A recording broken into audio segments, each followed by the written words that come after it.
जय श्री राम साथियों।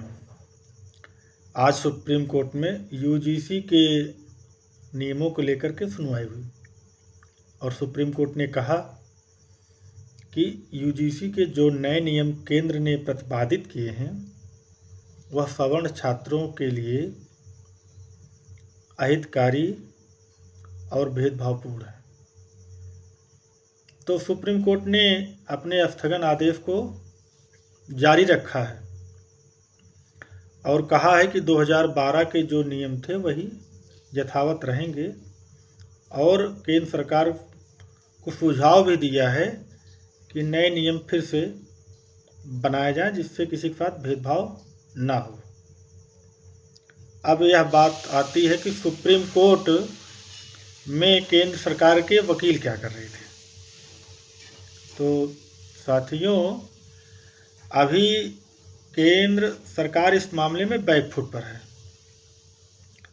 पहला कारण है कि जो 5 राज्यों के चुनाव की घोषणा हो गई है उसको लेकर के।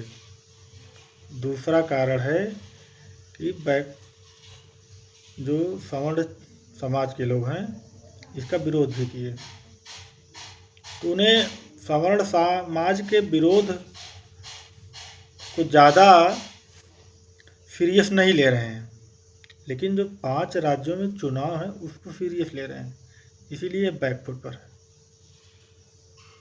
तो मैं आप लोगों से कहना चाहता हूं कि जो 5 राज्यों के चुनाव हैं, चुनाव के बाद सरकार इसमें क्या संशोधन करती है।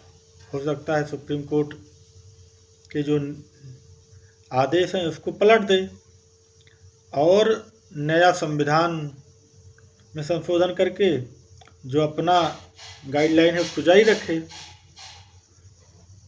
अब ये देखना है कि क्या करते हैं। करेंगे वही जो उनका मन करेगा। अभी तक जो करते आए हैं, जैसे SC/ST एक्ट को संविधान में जाकर के संशोधन किया और उसे और कड़ा बनाया, उसका दुरुपयोग हो रहा है। उसी तरीके से यह भी कानून लाया, इसका भी दुरुपयोग होगा। अपनी मनमानी कर रहे हैं और करेंगे भी, क्योंकि उन्हें राजनीति करनी है वोट बैंक की। वो समाज को बांटने की राजनीति करके सत्ता में बने रहना चाहते हैं। अब तक वह कहते थे कि बटेंगे कटेंगे और हिंदुओं का वोट लेते रहे, लेकिन ऐसे ऐसे कानून लाते हैं जिससे समाज 2 हिस्सों में बंट जाता है। तो साथियों, हमको क्या करना है वह बताने की ज़रूरत नहीं है। हमारे पास बहुत सारे विकल्प हैं, हम विकल्पों को देखते हुए अपना निर्णय लेंगे, लेकिन अपनी ताकत का एहसास भी कराना है। अगर एहसास नहीं कराए तो पिछवाड़ा जो है वह मजबूत रखना और आने वाली पीढ़ियों को भी बता देना कि सवर्ण जो है भारत में 2वीं दर्जे का नागरिक हो गया है।